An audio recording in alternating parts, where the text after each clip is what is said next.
Top quality और consistent performance के लिए सिर्फ सिल्वर पंप नाम याद रखना।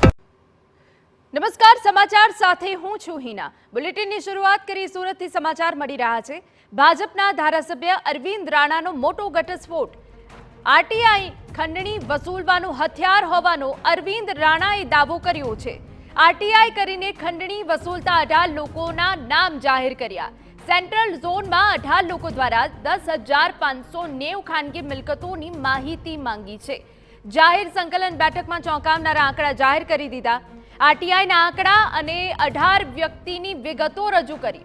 18 લોકોએ આરટીઆઈ કોના ઇશારે કરી તેના તપાસ કરાવવા સંકલનમાં માંગ કરી।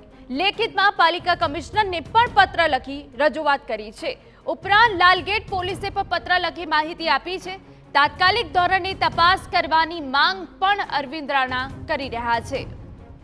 સંવાદદાતા બળદેવ સુથાર વધુ વિગતે વાત કરવા જોડાયા છે। બળદેવ, પૂરી વિગત। જે રીતે સુરતની અંદર છેલ્લા કેટલાક દિવસથી સુરતના અલગ અલગ પોલીસ સ્ટેશનોની અંદર જે લોકો જે છે આરટીઆઈ કરી અને લોકો પાસે રૂપિયા પડાવતી જે ગેંગ છે તેમની સામે જે પોલીસ દ્વારા એક પછી એક જે ગુના નોંધવામાં આવી રહ્યા છે, ત્યારે મહત્વની વસ્તુ એ છે કે સુરતની જે ધારાસભ્ય છે અરવિંદભાઈ રાણા પણ તરફથી જે મુખ્યમંત્રીને જે પત્ર લખવામાં આવ્યો હતો અને આ પત્રની અંદર જે રીતે ઉલ્લેખ કર્યો હતો કે જે લોકો છે તે આરટીઆઈ કરી અને લોકો પાસે પૈસા પડાવી રહ્યા છે, જેના આધારે જે તપાસ શરૂ કરી હતી અને જે 300 થી વધુ લોકોનું જે સુરતની અંદર જે લિસ્ટ બનાવવામાં આવ્યું હતું, મહાનગરપાલિકા પાસે જે લિસ્ટ મંગાવવામાં આવ્યું હતું ને તેના આધારે પોલીસ દ્વારા અલગ અલગ જે ગુના પણ નોંધવામાં આવી રહ્યા છે। ત્યારે ફરી એક વખત અરવિંદભાઈ રાણા જે ધારાસભ્ય છે તેમના તરફથી સુરત મહાનગરપાલિકાના મ્યુનિસિપલ કમિશનરને જે પત્ર લખ્યો છે કે જે આંકડે કે માહિતી સાથે જે લોકો આટલી બધી આરટીઆઈ જે કરે છે તે કોના ઇશારા કરે છે, આની પાછળ બીજા કોણ કોણ લોકો સંડોવાયેલા છે, એ તમામ લોકો સામે કાર્યવાહી કરવા માટેની જે સંકલન બેઠકની અંદર માંગ કરવામાં આવી છે અને પોલીસને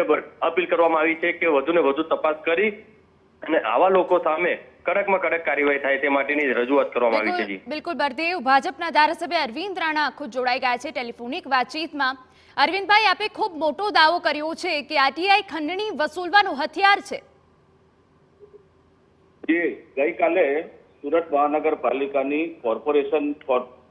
કોર્પોરેશનની કમિશનરની અધ્યક્ષતામાં એક મિટિંગ રાખી હતી અને મિટિંગમાં આરટીઆઈના મુદ્દે મારી રજૂઆત હતી કે સુરત શહેર સેન્ટ્રલ ઝોનમાં 18 જેટલા એક્ટિવિસ્ટો દ્વારા છેલ્લા 5 વર્ષથી જ્યારે કોર્પોરેશનમાંથી માહિતી માંગી તો લગભગ 10,590 જેટલી અરજીઓ આવા લોકો દ્વારા કરવામાં આવી હતી। ખાસ કરીને આવા જે લોકો છે એ લોકો સામાન્ય લોકોના ઘરનું ઘર બનાવતા હોય, નાનું મોટું ઘરમાં સુધારા વધારા કરતા હોય, રિપેરિંગ કામ કરતા હોય, તો એની માહિતી માંગીને ત્યાર પછી એનું બ્લેકમેલ કરીને લોકોને પૈસા ઉઘરાવવાનું કામ કરે, ખંડણી ઉઘરાવવાનું કામ કરે। કેટલાક કિસ્સામાં તો અધિકારીઓની સાથે મેળાપીપણામાં આ રીતની કામગીરી કરતા હોવાનું ધ્યાન પર આવ્યું હતું। ગઈકાલની કમિટીમાં સંકલન સમિતિમાં મેં મ્યુનિસિપલ કમિશનરશ્રીને રજૂઆત કરી અને મ્યુનિસિપલ કમિશનરશ્રીએ પણ આની ગંભીર નોંધ લીધી।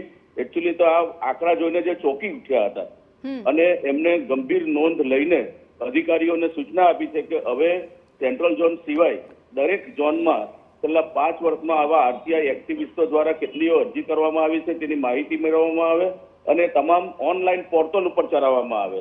અને ખાસ કરીને આરટીઆઈ નો નિયમ છે કે ખાનગી માલિકીની મિલકત હોય તો તેના કોઈ નકશા કે પણ આપવાની કાયદામાં જોગવાઈ નથી।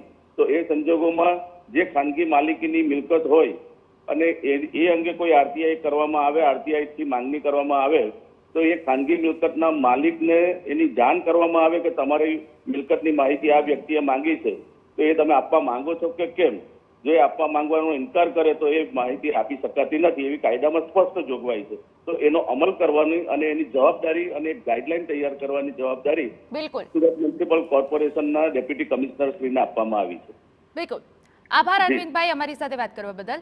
તો આરટીઆઈ કરીને ખંડણી વસૂલતા 18 લોકોમાં નામ જાહેર કર્યા છે। આપને જણાવી દઈએ કે આ બાબતમાં રજૂઆત પણ કરવામાં આવી છે।